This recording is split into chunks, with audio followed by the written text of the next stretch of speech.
brakes were relined, the water pipes unplugged, the valves ground. We had promised Beardsley School that we would be back as soon as my Hollywood engagement came to an end. Inventive Humbert was to be, I hinted, chief consultant in the production of a film dealing with existentialism. Still a hot thing at the time. Hot thing at the time in 62. Hot thing at the time today in 22. Although Wow. I feel like it was hot in like Europe. It's kind of late because it would be hot in Europe in the 50s, but not really in the 60s. Right. So there's that slight delay getting across the Atlantic. Mm-hmm. Throwback to existential thrillers, huh? Holler. Yes. Holler. We're back in it, but not. I guess, I mean, in some ways, a lot of the films we'll be talking about this cycle of episodes have a thriller aspect to them. And an existential aspect to it. And absolutely tons of just like dripping, absurd grappling with self and identity. It's gonna get weird on this batch of episodes. Of what? Film Trace. This is the podcast where we trace the life of a film from conception to production, all the way to release and reception. We are starting a new cycle. I'm kind of leaning towards series now, though. I feel like series is more appropriate. We're switching up series of wording. 6 episodes that all share a similar theme. What is that theme for this cycle series? Oh man, I don't know if I still like this term, but it's what we picked, so we got to stick with it. Exceptions to the rule be damned, and implications of the language be damned. This is our series of episodes on risque romance films. Risque romance films. I really liked that when we started this. I was like, oh yeah, like this is going to be interesting.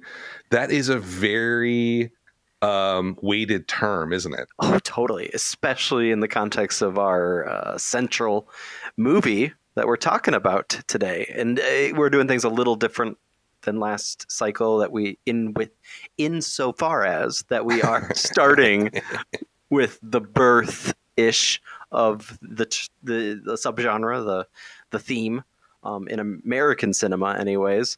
And going to see as it progresses, and we will eventually get to our finale. Can we give that away, Dan? Or give it away. Give it away. Sure. Okay. It's something to look forward to. We're very excited and interested, and maybe a bit titillated as well about the impending release, Oscar season, and all of Bones and All, the new Luke G film. I'm not even going to try to pronounce his last name. The guy we who all made know who he is. We know who he is. Call Me by Your Name. The Great Beauty. Do you make that one too? Yeah, I think so. Yeah. Yeah. Italian dude who's now making things stateside. Though, I mean, Call Me by Your Name was still took place in Italy. Yeah. Not sure what's going to happen with this new affair with Timothée Chalamet. Great trailer. That's all I know. It's a very evocative trailer. Both of those about cannibal lovers. Not like people who love cannibals, but like lovers. I mean, is that cat's out of the bag, right? Like it's It kind of reminds me a little bit of Raw. Which is one of my favorite movies of the last decade. I still have to watch that. Oh, it's so good. Yeah, I'll get on it for Shocktober. Yes. I'm curious to segue into our central film that we, could. I think you have a very good sell on this, Dan, because I was very shook when I saw it in our spreadsheet. Sure. As an arguable progenitor of the risque romance film, it is Lolita, the one and only adaptation of the Nabokov novel by none other than Stanley Kubrick. So pitch it, Dan. Why did you pick this one to kick things off for this series? It's pretty self-explanatory, right? It's the elephant in the room. It's also like one of those movies, when you think of like risque romance, there's some sort of transgression going on. And the interesting thing about that term risque is the transgression could really be anything, right? It can be any sort of social norm or rule that exists. It could be something like in Romeo and Juliet, or like in a lighter version of it, like Valley Girl, which we're doing later in this series, it's just like you live on the wrong side of the Los Angeles mountains, whatever the hell they're called. Right. Live in the valley versus Hollywood, right? The classic LA mountains. Yeah, the old LA mountains. The Hollywood Hills? Hollywood Hills, yeah, that's what it is. There you go. It could be any sort of separation, any sort of in-group versus out-group, right? Yeah. But I wanted to start with Lolita because it it frames the whole thing as like it's a transgression, right? There's a line being crossed here, and that line is relative to your class, your race, your culture and society that you live in. Age. But there's some lines that are so stark that they tend to be held by a lot of multiple groups of people throughout the world. And the Lolita line is definitely one of those lines. So that's why. I mean, it's also like one of those films that people talk about a lot, and it's a book people talk about a lot. But I've never really, I don't think I've ever heard some like decent discussion about it because it has such a cultural cachet. It's one of those things where the symbol of it has sort of become self-reflexive to the point where the original source feels completely lost. Mm-hmm. Not only the book, but also the film. And so it's one of those things where I think it's a good movie to explore. It's kind of a movie that makes you nervous to explore. Right. Yeah. What blows my mind about this is that this book came out in 55, I think, in the 50s. And it was one of the most popular novels of the time. In Eisenhower's America, there were people on the New York subway reading Lolita. And I can't put those two together. Again, it's also like rethinking about how people were in the 50s, because like that doesn't fit Leave It to Beaver, does it? In our minds? No. So it's like, yeah, there's just, honestly, it's a minefield. And I want to do some acrobats. That's really what it comes down to. Oh yeah, you're really pushing the envelope. You mentioned how the existence, the reference to the film and the book upon which it's based, feels so loaded today. Yeah. It's one of those kind of suggestions, perhaps, that is kind of embedded in, the term that we have ascribed to this series of episodes, Risqué Romance, and that we're talking about, yes, that actual, like, literally the romance between characters in the film, whether it's one-sided or two-sided or whatever, is risque, but also like the existence of the movie itself is like a risque act of art, right? Sure. Yeah, absolutely. That is kind of how I did my own mental gymnastics to kind of justify including this film and to dive in with you. But I have to say right from the outset, I texted you in advance. Bold claims are coming. Okay. It is the Lolita episode, so I'm assuming bold claims. Yeah, so maybe that's a little redundant. It plays as a romance film. There are several qualities that, yes, have it easily be able to fit within the defined quadrants of that genre, and yet by its very nature, I don't know how comfortable. I don't feel comfortable calling it a romance film, right? Okay. Unlike all of the other films we will talk about, with the possible exception of a 90s film that we'll touch on called Poison Ivy.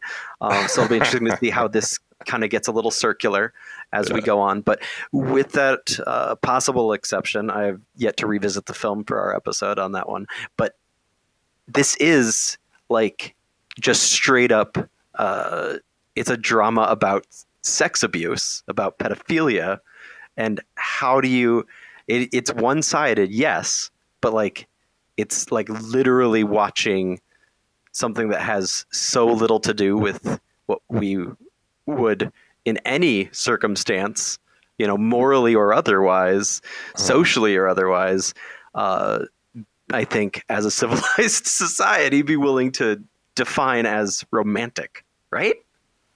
I'm going to say back. no. Go ahead, push I'm going back. to say absolutely no.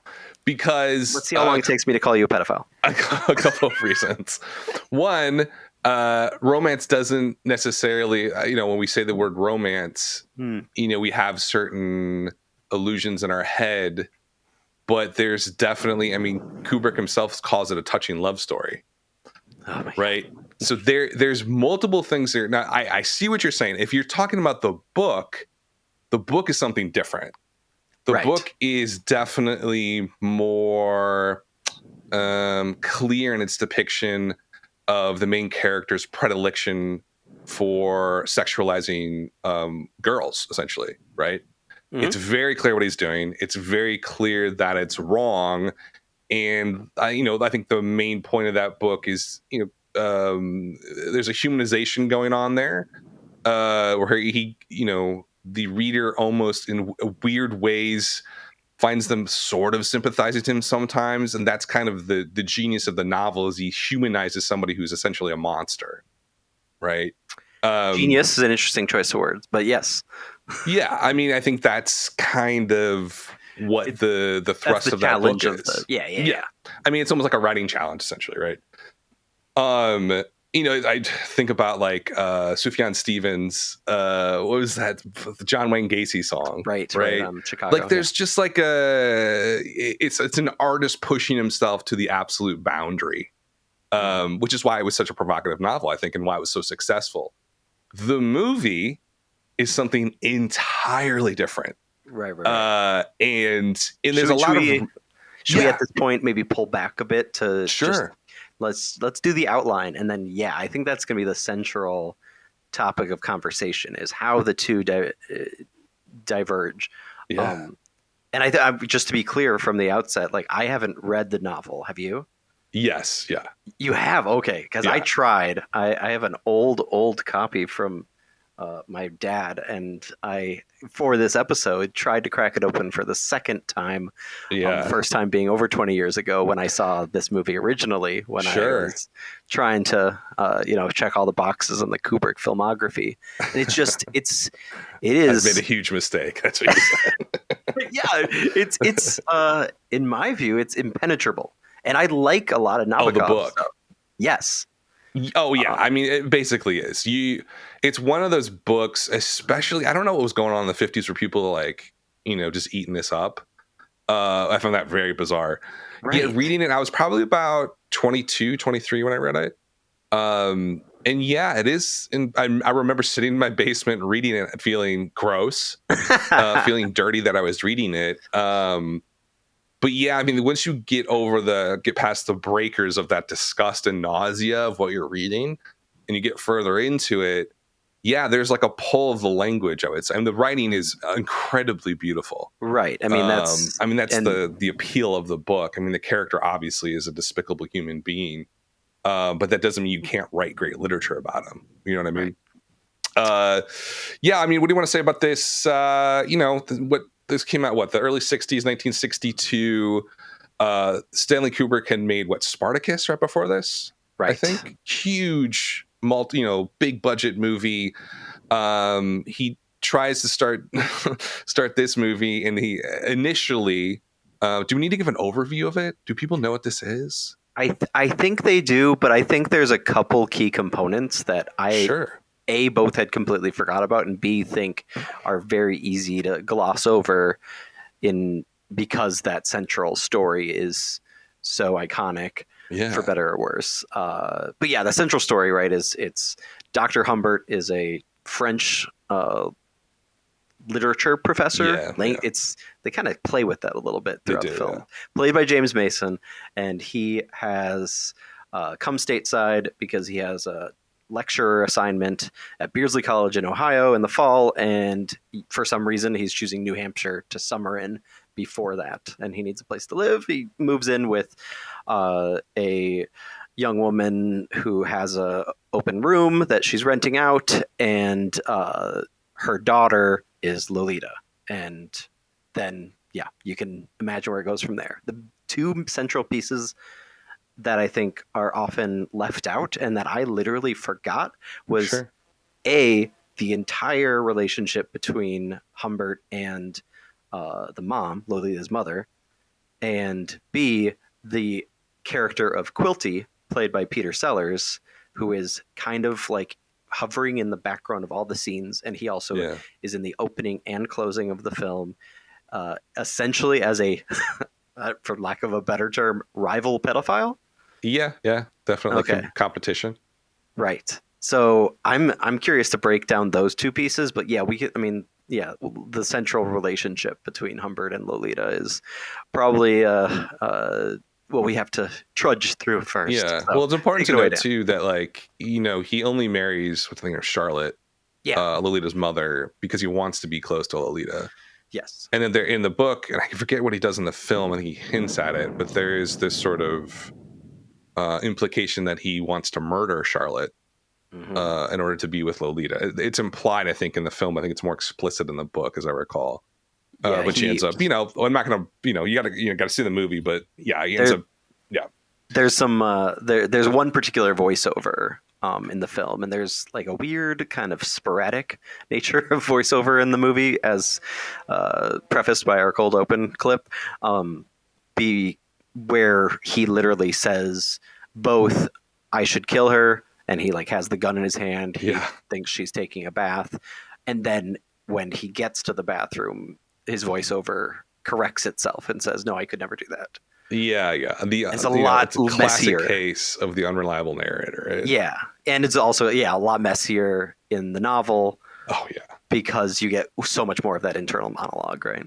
Yeah, and the big change in the novel too is that the film opens up with the main character attacking somebody else, right? And that doesn't happen until the end in the novel. Right. Completely changes the whole flow of this thing. But yeah, I mean, essentially, you know, he ends up with Lolita, and they kind of go a little bit on the run, so to speak. And yeah, I mean, where do you want to dive into this thing? Where do you want to? You had mentioned that in the structure, the chronology isn't the only thing that's changed here. Sure, there's a lot that's changed. Nabokov, the original novelist, technically has a screenplay credit. Yes, he does. As Kubrick ends up being notorious for, he completely, took Nabokov's version of the adaptation and essentially threw it in the trash. Which was like 400 pages, I think, right? Yeah. So clearly, like that, and that's its own thing, right? I'd be interested to do a film trace on novelists attempting to adapt their own into their own screenplays. I think there's a few things at play. One is like Kubrick's like authoritarian idiosyncrasies as an auteur is coming to a head, especially being so young. He's 33 making Lolita, which means he was like 31 when he made Spartacus. Yeah, crazy. Which is like insane, because like those big historical epics, you'd think, be made by somebody that has a lot of years of filmmaking under their belt. He had essentially Paths of Glory and The Killing, and that's about it, right? So he has kind of probably this inflated ego, which only, inflates more as his career goes on.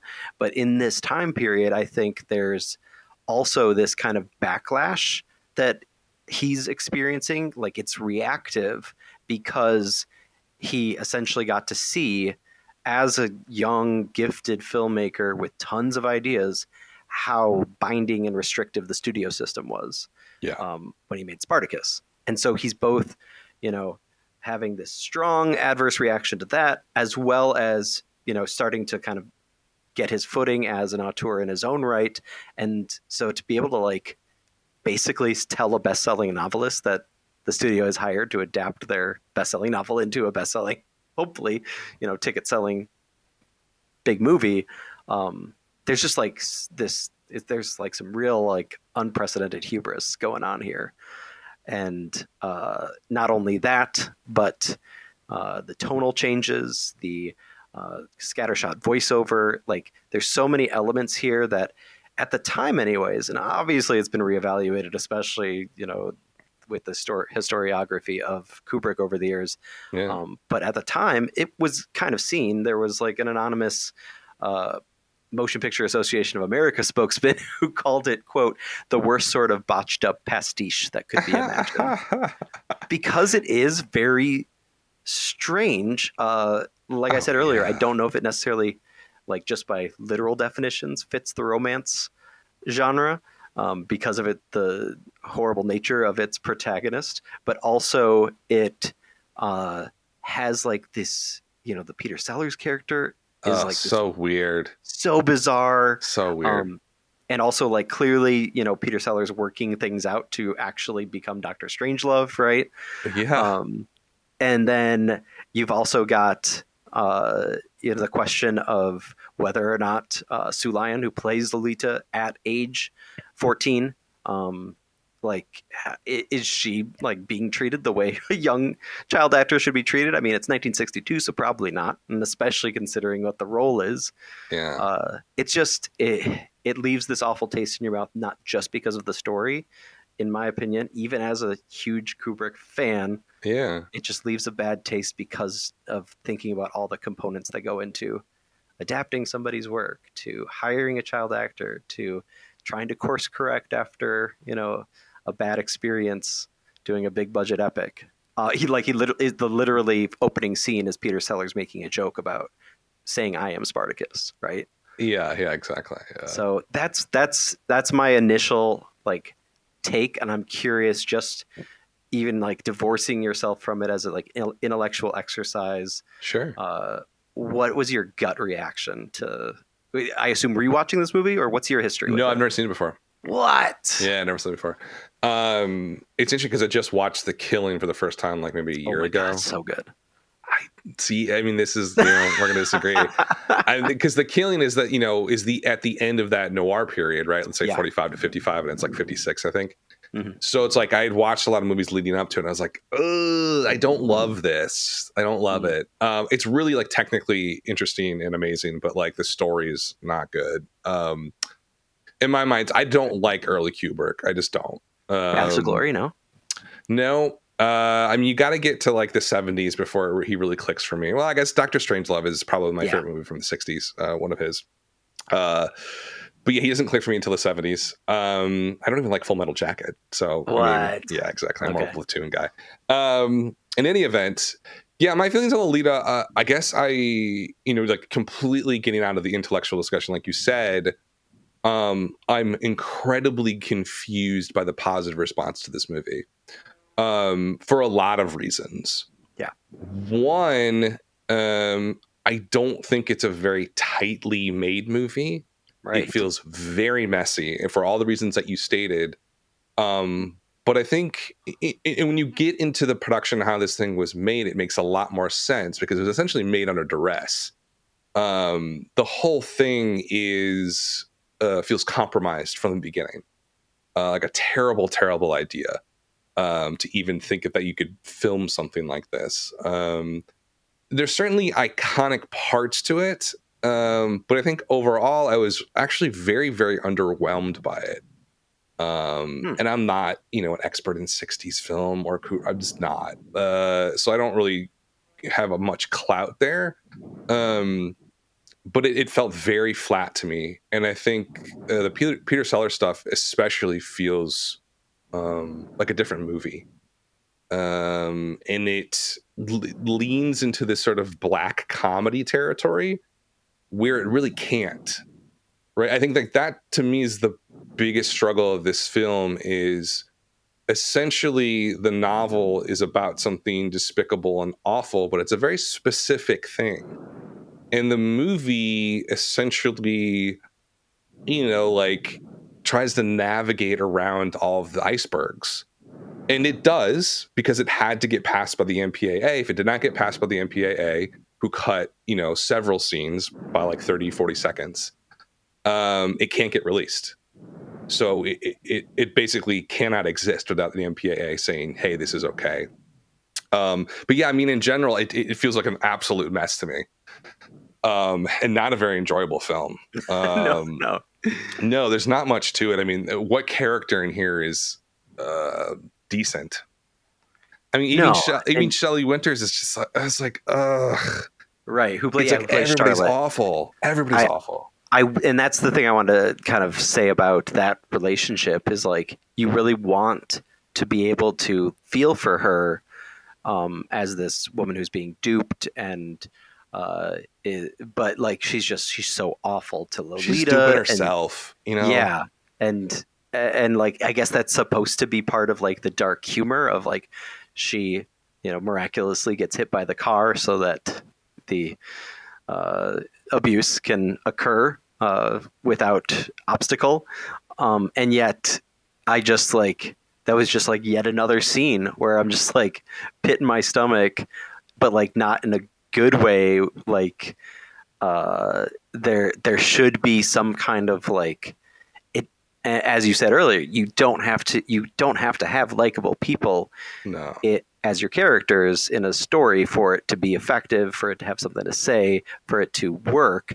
But it's just like the kind of pit in your stomach where you're already, basically all the way there by the premise itself. And so like you have to do a lot of work. And yes, you're right. Nabokov's prose, like I said, I couldn't do more than a few pages of Lolita, but like Pale Fire, Crying of Lot 49, it's like he has clearly a gift for doing the uncanny with very ordinary language. And that could have so easily, like, I don't want to like fall into the trap of like, or the easy out that a lot of critics have of this movie, which is that, it's an unfilmable novel. And so it should have never been made. But like, I feel like there's something that could have happened. I've yet to see it in film, I think. I can't think of an example. There's obviously the remake for HBO with Jeremy Irons. Oh, God, yeah. Which has its own huge baggage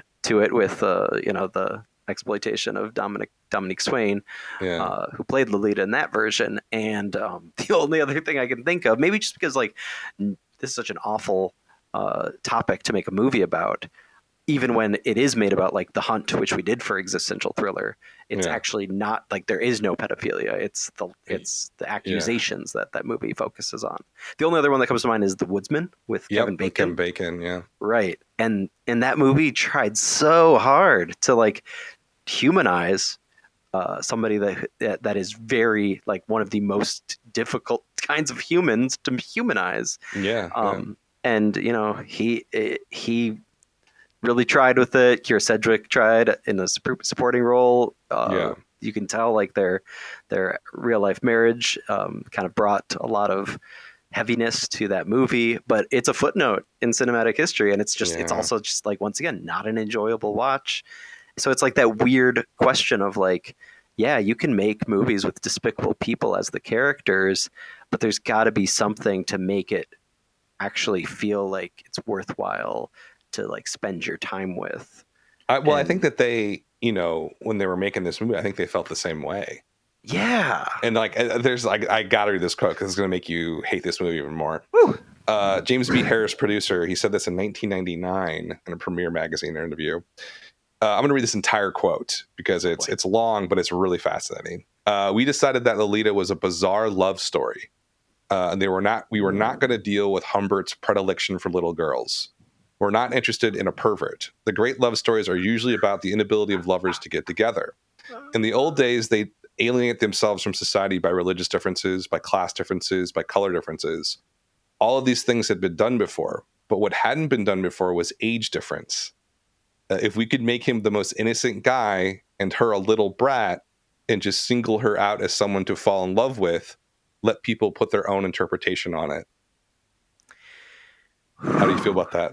I mean, the guy, he's also the central reason from, my cursory Google research for this episode. But it seems like he's the name that keeps coming up when it comes to how awful Sue Lyon was dealt with in Hollywood.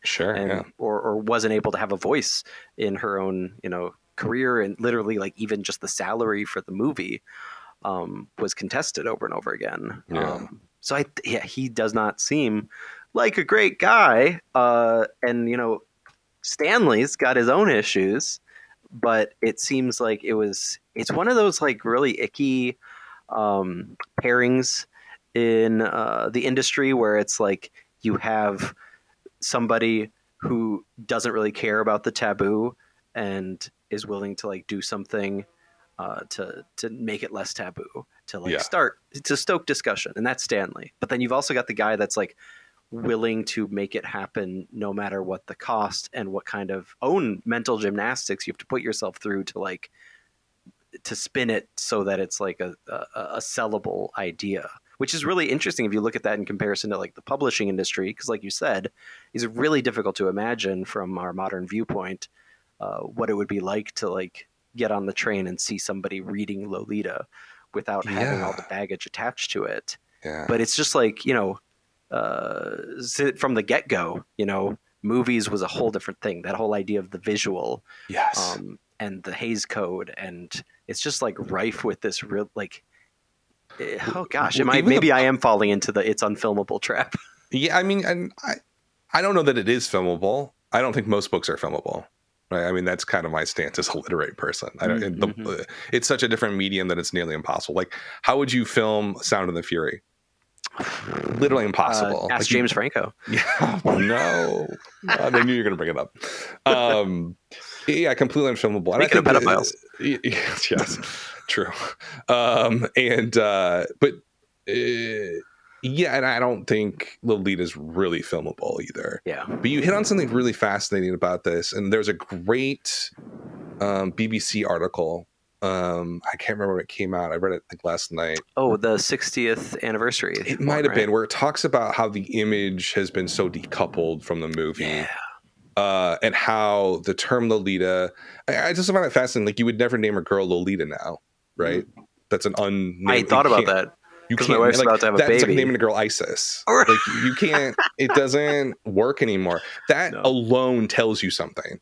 Yeah. Like how powerful of an idea or book or cultural touchstone this was to this day. And there's like talks of, there's some stuff in the BBC article that's, like I think like Katy Perry tweeted something about Lolita, and then she had to like apologize because it's decoupled.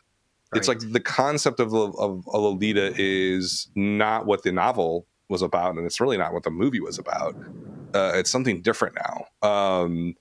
And I think that's the whole thing is fascinating to me, because it's like, thinking back to when this was made, there are so many things in the way of making it. One, they had to film in England because no American company would touch this. Right. Even the novel, no publisher would touch it. It was some indie press that originally did it, that like 2,000 copies, that was rife with like spelling errors and like complete shit show.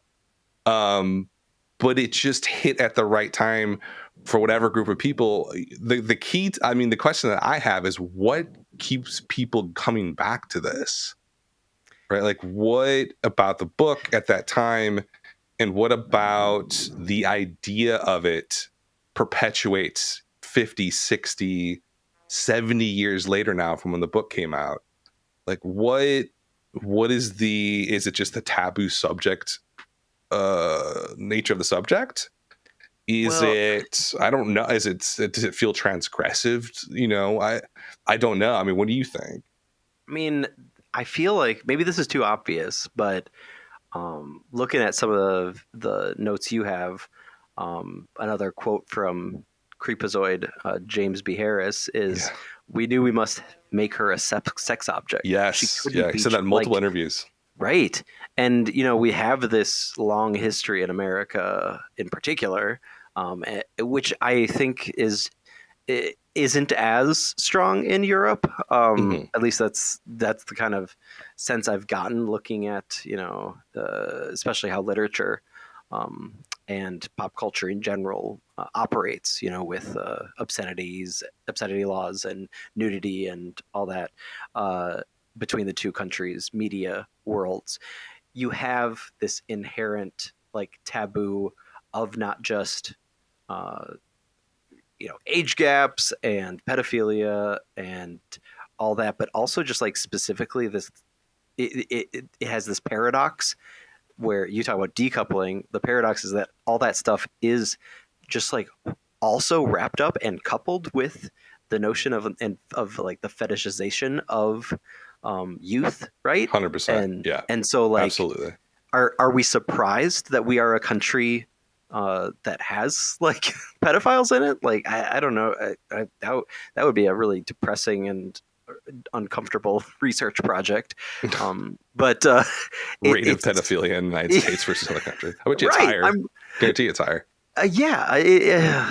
I mean, it's just like there's this, and you know, and go back to like the inherent hegemony of Hollywood, especially during this time period, and it's you know almost uniformly male, right? So to call that into question just seems like a no brainer. Like you've got the media fetishizing youth, and you've got men all in the positions of power.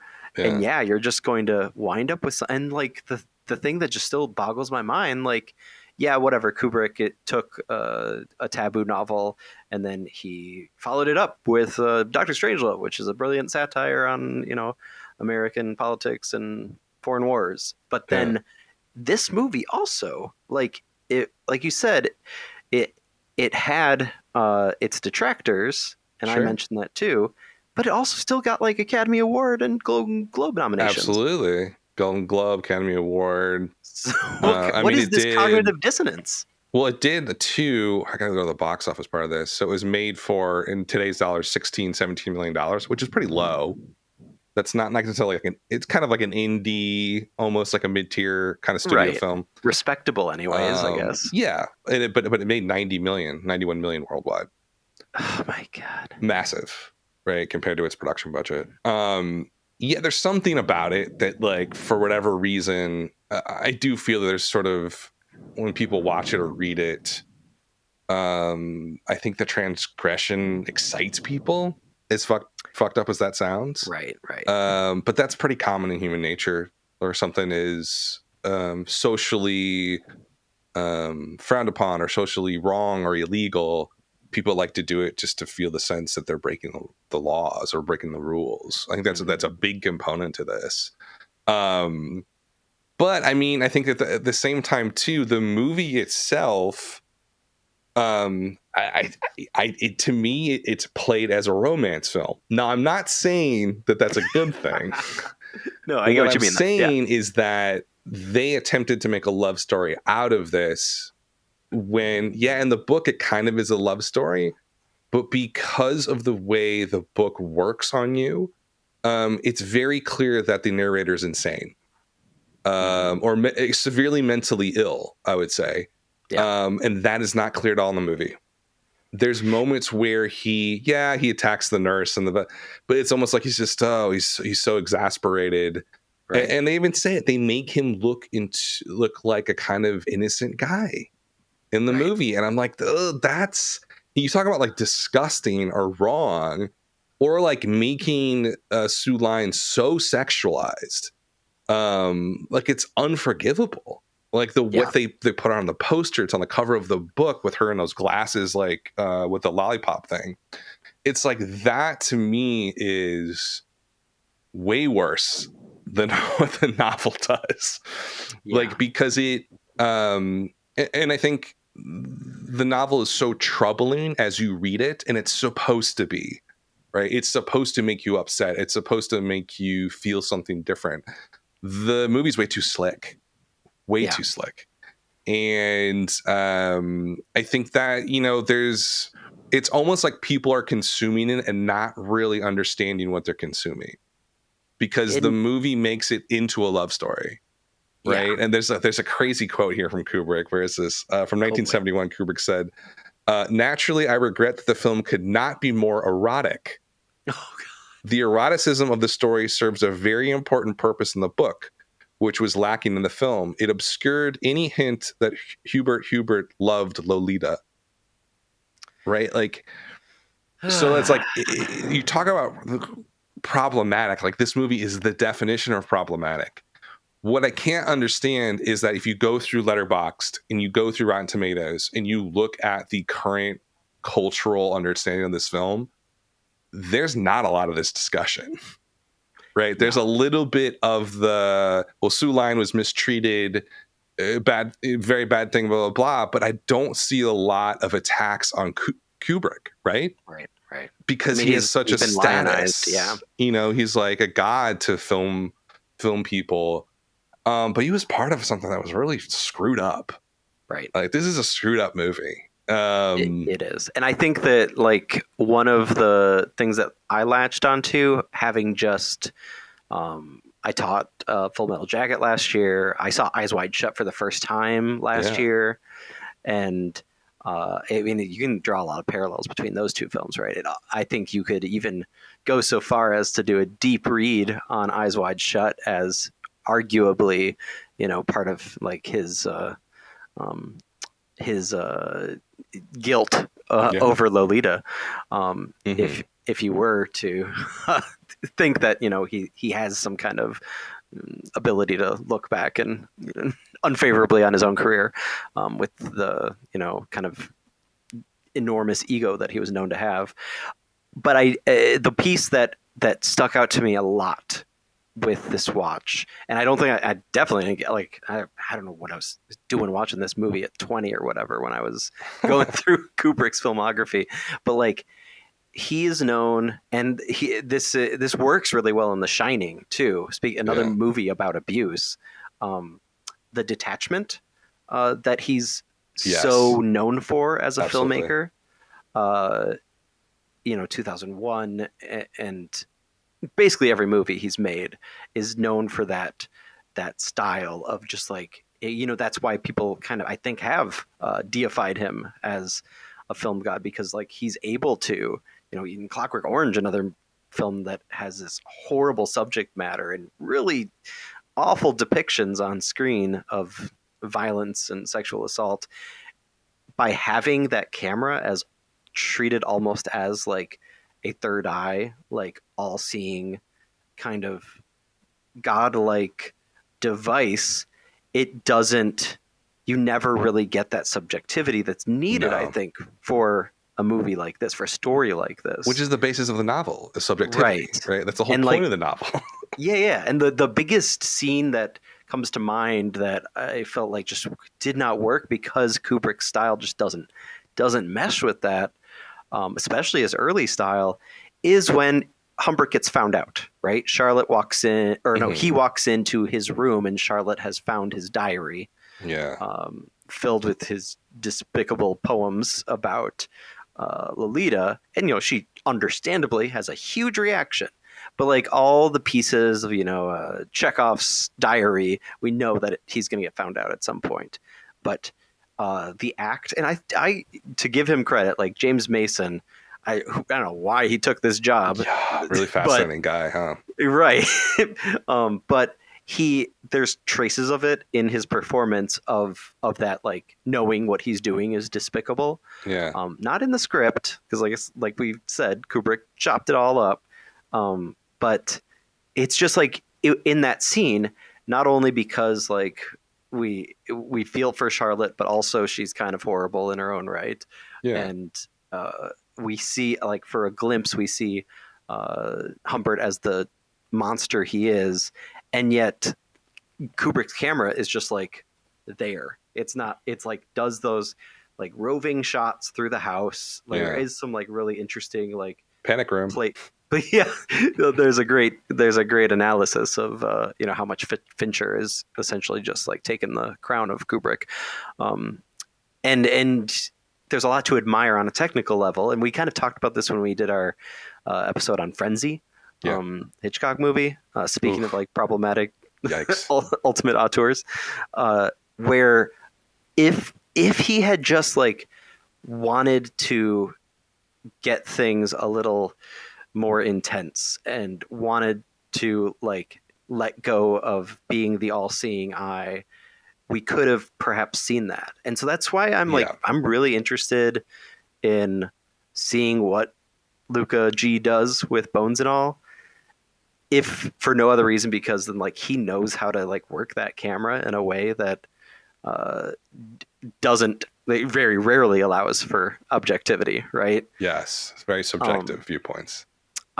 And so I think like I just, because the other piece of this that kind of connects Bones and All and Lolita is what's happening right now with TV and so many people's obsession with the Dahmer series on Yes. Netflix, Uh-huh. and just like this ultimate, just like careless, and once again, like in an attempt to do like an all-seeing, like huge piece of pop culture, but just like not having any respect for like the actual topic at hand. Well, because of the people who are making it, I think Lolita is the same way, less the novel than the movie, is those people aren't real to them.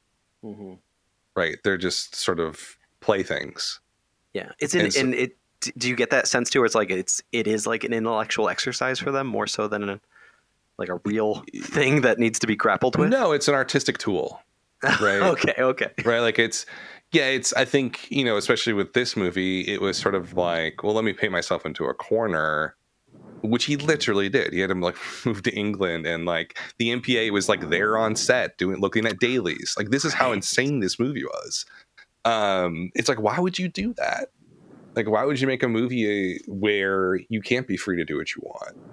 And I think there's just sort of like, and the Dahmer thing's a really good thing to bring up, because a lot of those people are still alive. It wasn't that long ago, Right? and it's sort of just I'm sure that they think Ryan Murphy is also an egomaniac, all right, type person, just like Kubrick. And I think there's a sense of, well, I can right the wrongs or something, right? Or I, as the artist, the great artist, I can bring voice to the oppressed, which is a link to our next movie, A Taste of Honey, 1961. Good segue, Dan. Right? There's that sort of, I can be the voice of the silenced. Yeah. And that's a very tough thing to do. Thinking about Taste of Honey, which is a 1961 movie from England, involving a young woman, teenager, who lives with her mother in kind of, I guess you would call it squalor kind of conditions, poverty, lower working class. In her sort of life, that was so foreign to the people watching the movie, right? And Tony Richardson and Sheila Delaney, who wrote it, it was originally a play. She wrote it when she was 19 years old. She wrote it in 11 days. And it was her play too, right? Yeah, it was her play. Yeah. So this is a much better example of a novelist. Yeah, exactly. But I mean, she was very young, mm-hmm. And it was, a play first, and it was a very successful play before it became a film. But it does kind of give a glimpse of a world where most people, and I think when a lot of people saw this movie, like, these people don't exist. This can't be real. Right. And I think A Taste of Honey is a wonderful film. I was really blown away by it personally. Yeah, I have to know. This is the first time on this podcast where you selected a movie I hadn't even heard of. Yeah. So where did you dig this up? I was looking very deep at just any movie that dealt with forbidden love. And in this case, it would be Jo, who's a teenage girl living in, I guess, a part of Manchester.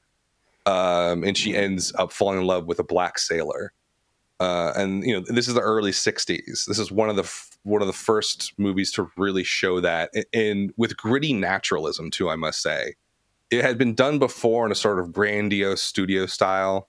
Yeah. But this felt visceral. It felt very authentic and real in a way that a big studio movie never would.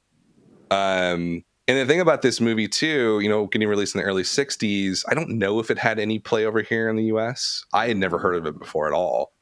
But I don't know, watching it now, you're like, wow, it's always great to see an older film like this that feels like it could have been released yesterday. Like, there's just a sense of rawness and openness. And you can tell that this had essentially been kind of workshopped for a few years on stage before they made it into a film, because every scene, it just sort of, it pops. Every scene has a sort of allure to it. even though it's a very sort of tough movie, I think at the same time. It's so fascinating to me when we think about like Lolita is dealing with these very kind of strange relationships. A lot of them not very good relationships, obviously. Taste of Honey does that too, but it does it in a way that feels way more honest about how people actually are. And there's actually likable people in this movie. Yes. Unlike Lolita. I mean, what did you think of it? Oh yeah, no, I liked it a lot. It's one of those movies that I arguably admire it more than I like love it or enjoy it. But it's crazy important. Like I said, I didn't even know it existed, but it has not only that. I mean, I learned that it was the birth of kitchen sink realism. Yeah. That's where the term came from, which is crazy because like I love Mike Leigh's movies and he is a big proponent of that kind of style. I teach the free cinema movement when we go over documentaries in my film studies class. But to like see that in such a like in its infancy is like really remarkable.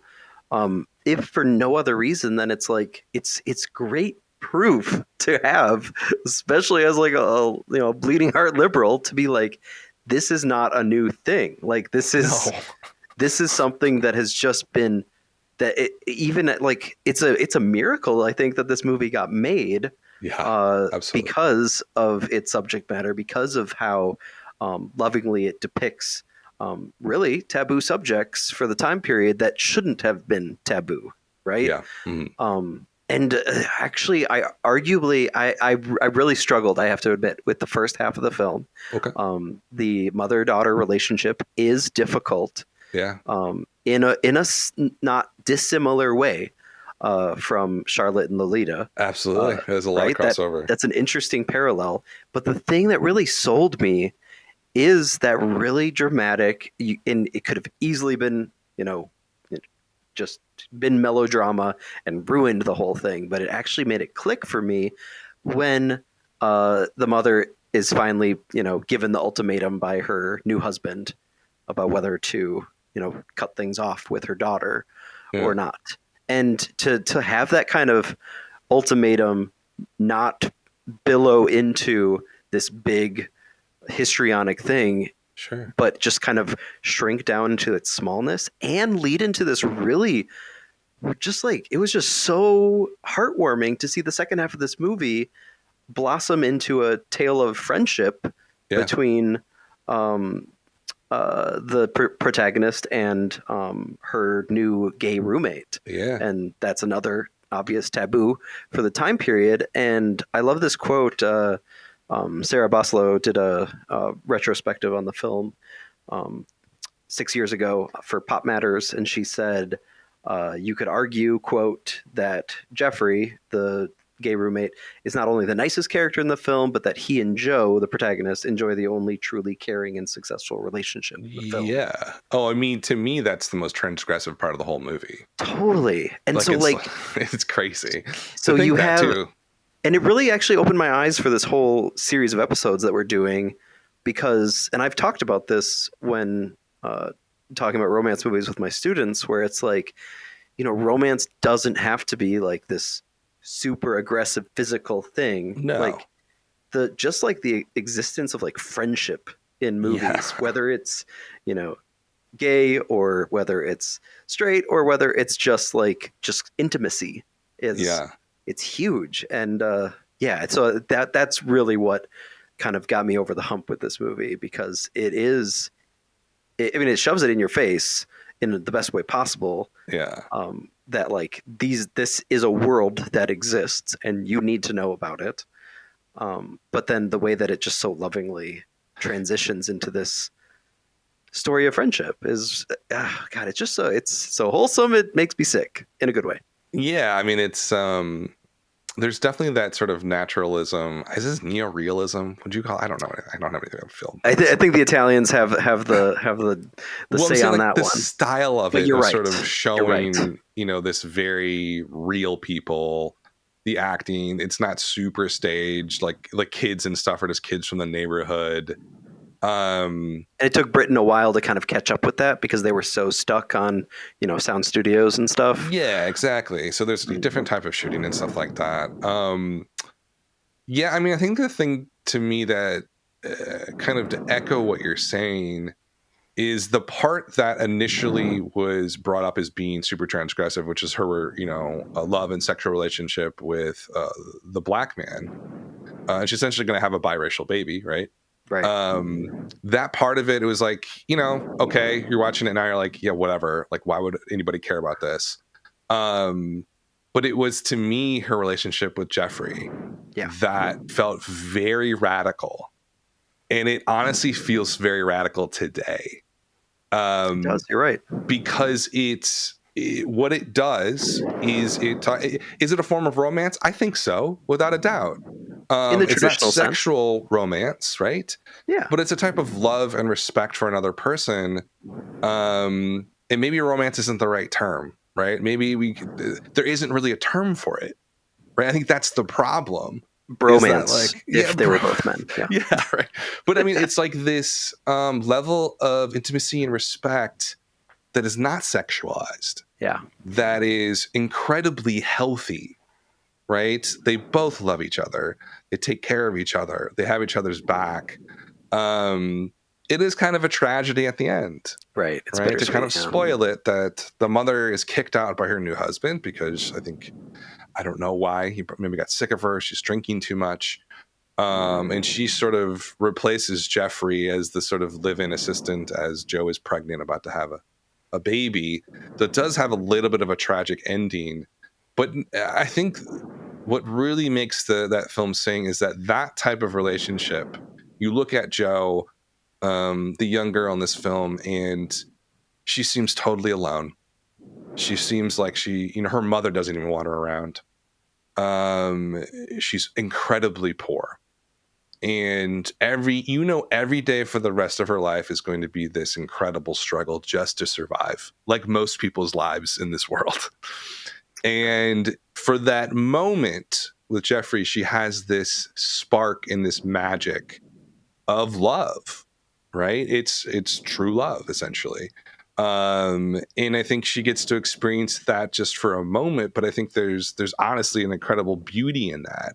Yeah. Which, that feels transgressive, because I think most people don't allow that into their lives because it's not in some form that it's supposed to be. Yeah. You know what I mean?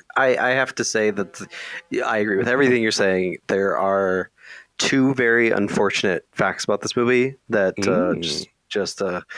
that might ruin the whole enterprise. Number one, it's Morrissey's favorite film, so that sucks. It is. I think she's on Sheila Delaney's on one of those covers. Yeah, the Smiths. Number two, Rita Tushingham, who plays Joe. Yes. Phenomenal performance, especially for a first-time actor. Unbelievable. Yeah. But unfortunately, she does grow old to end up playing. Do you know this? No. The landlord in Last Night in Soho. That's her. That's her. Isn't that crazy? That's nuts. And yeah, unfortunate. Well, she's good in that too, I guess. No, yeah, she did what she could. She did. You know what I'm talking about. No, but great, yeah, I mean, I think really this great is. These are. I love. I'm going to pat myself on the back. I love this pairing of films. Yeah, because it's just such a. It's two very different views of romance and love, and the risque part of it is so different as well. Yeah, and it came out within a year of each other. And I gotta say this too. It's like Lolita landed like an atom bomb back then, and no one's ever heard of Taste of Honey. Right. It's just not something that film nerds know about it, obviously, right? Especially British film. It's on the nerds. Criterion Collection. Yeah, it's got all the. By the way, if you watch this film on Criterion, there's some great interviews with the actors. Nice. One thing to note too, you're talking about, as a bleeding heart liberal, like it kind of reaffirms. The reason this play exists is it was done in a socialist theater group. Hell yeah, is how it came about. So it's one of those things where it's like, yeah, this is a work of radical art without a doubt. I think it's a very successful one. And pairing it next to Lolita is just sort of like, the god of film, and is right in his early prime and stuff like that. And here's this really small film written by a 19-year-old that just runs circles around him, I think. I mean, that's my viewpoint. I don't know. What do you think? No, yeah, I think that's totally fair. I mean, I'll probably still keep teaching Kubrick, but I'm gonna add this one to the list. It's a great exercise. Speaking of intellectual exercises, of like, do you deconstruct, or do you watch? Do you give your clicks and streams to the films that generate discourse, or the ones that should be the ones generating discourse, right? Yeah. It's on HBO Max too, so if you don't have a Criterion subscription, you can still catch the Janus Films print on HBO Max, and I think it should be requiring viewing for all film nuts. Even saying that as somebody who wasn't in love with the movie, it's incredibly important part of film history that should be more canonized than it is. What do we got coming up next week on the? Oh boy, it's my picks. One of my favorite movies. Oh, great! I'm so glad we are finally going to talk about a Terrence Malick movie together. Yes. Badlands. Old Terry. With a little, with a little chaser of Harold and Maude. Never seen it. That'll be an interesting. Oh, what? Never seen it. Oh my god. Mm-mm. I'm very curious. And Gary Fursuna-Shock is going to join us. That's going to be fun. It's going to be a really good one. All right. Thank you. This has been Film Trace.